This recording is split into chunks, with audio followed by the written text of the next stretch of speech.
पांडव वनवास का जीवन व्यतीत कर रहे थे।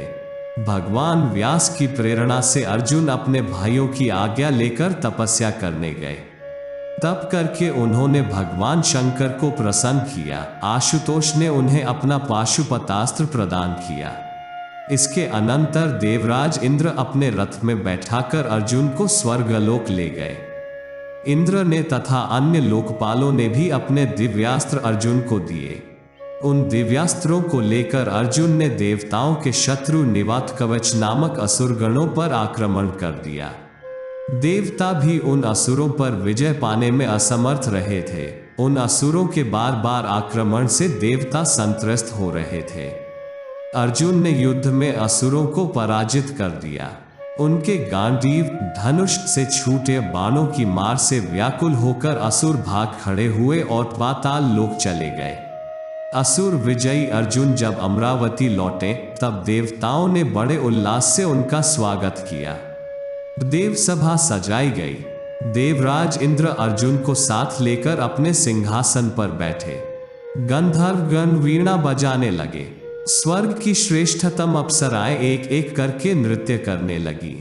देवराज किसी भी प्रकार अर्जुन को संतुष्ट करना चाहते थे। वह ध्यान से अर्जुन की ओर देख रहे थे कि उनकी अरुचि और आकर्षण का पता लगा सके। अप्सराएं अपनी समस्त कला प्रकट करके देवताओं तथा देवराज के परम प्रिय अतिथि को रिझा लेना चाहती थी। देव प्रतिहारी एक नृत्य समाप्त होने पर दूसरी अप्सरा का नाम लेकर परिचय देती और देवसभा एक नवीन झंकृति से झूम उठती। परंतु जिस अर्जुन के स्वागत में यह सब हो रहा था, वे मस्तक झुकाए, नेत्र नीचे किए शांत बैठे थे। स्वर्ग के इस वैभव में उन्हें अपने वल्कल पहने, फूल मूल खाकर भूमि शयन करने वाले वनवासी भाई स्मरण आ रहे थे। उन्हें तनिक भी आकर्षण नहीं जान पड़ता था। अमरावती में सहसा देव प्रतिहारी ने उर्वशी का नाम लिया। अर्जुन का सिर ऊपर उठा। देवसभा में उपस्थित होकर नृत्य करती उर्वशी को उन्होंने कई बार देखा। सहस्र लोचन इंद्र ने यह बात लक्षित कर ली। महोत्सव समाप्त होने पर देवराज ने गंधर्वराज चित्रसेन को अपने पास बुलाकर कहा, उर्वशी के पास जाकर मेरी यह आज्ञा सूचित कर दो कि आज रात्रि में वे अर्जुन की सेवा में पधारे। अर्जुन हम सबके परम प्रिय हैं, उन्हें आज वे अवश्य प्रसन्न करें। उर्वशी स्वयं अर्जुन पर अनुरक्त हो चुकी थी। चित्रसेन के द्वारा जब उसे देवराज का आदेश मिला तो उसने उसे बड़ी प्रसन्नता से स्वीकार किया। उस दिन उसने अपने को इतना सजाया जितना वो अधिक से अधिक सजा सकती थी। रात्रि में भरपूर श्रृंगार करके वो अर्जुन के निवास स्थान पर पहुंची। अर्जुन उर्वशी को देखते ही शैया से उठकर खड़े हो गए। दोनों हाथ जोड़कर उन्होंने मस्तक झुकाकर प्रणाम किया और बोले, माता आप इस समय कैसे पधारी? मैं आपकी क्या सेवा करूं? उर्वशी तो अर्जुन के संबोधन से ही भौचक्की रह गई। उसने स्पष्ट बतलाया कि वो स्वयं उन पर आसक्त है और देवराज का भी उसे आदेश मिला है। उसने प्रार्थना की कि अर्जुन उसे स्वीकार करे, लेकिन अर्जुन ने स्थिर भाव से कहा, आप मुझसे ऐसी अनुचित बात फिर न कहें।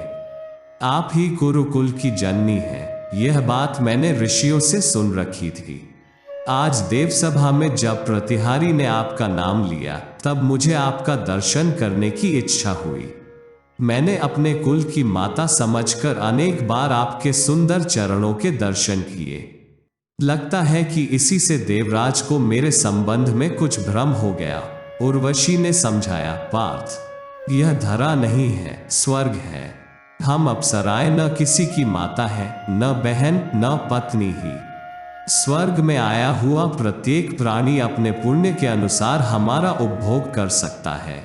तुम मेरी प्रार्थना स्वीकार कर लो। रात्रि का एकांत समय था और पर्याप्त श्रृंगार किए स्वर्ग की सर्वश्रेष्ठ सुंदरी प्रार्थना कर रही थी, किंतु धर्मज्ञ अर्जुन के चित्त को कामदेव स्पर्श भी नहीं कर सका। उन्होंने उसी प्रकार हाथ जोड़कर प्रार्थना की जिस प्रकार कुंती मेरी माता है, जिस प्रकार माद्री मेरी माता है, जिस प्रकार इंद्राणी शची देवी मेरी माता है, उसी प्रकार आपको भी मैं अपनी माता समझता हूँ।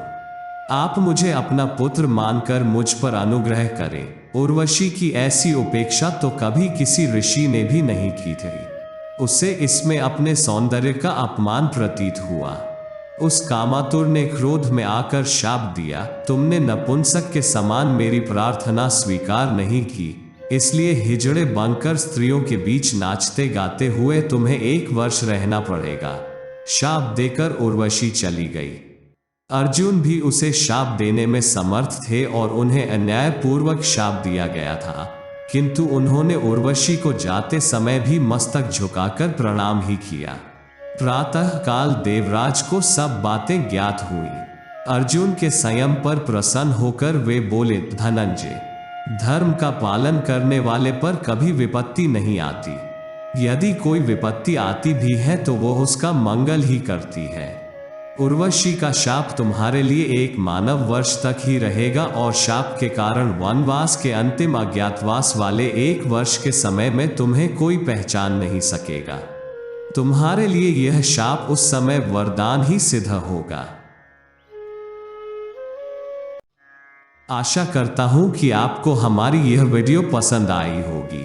ऐसी ही धार्मिक वीडियो के लिए हमारी चैनल को सब्सक्राइब अवश्य करें।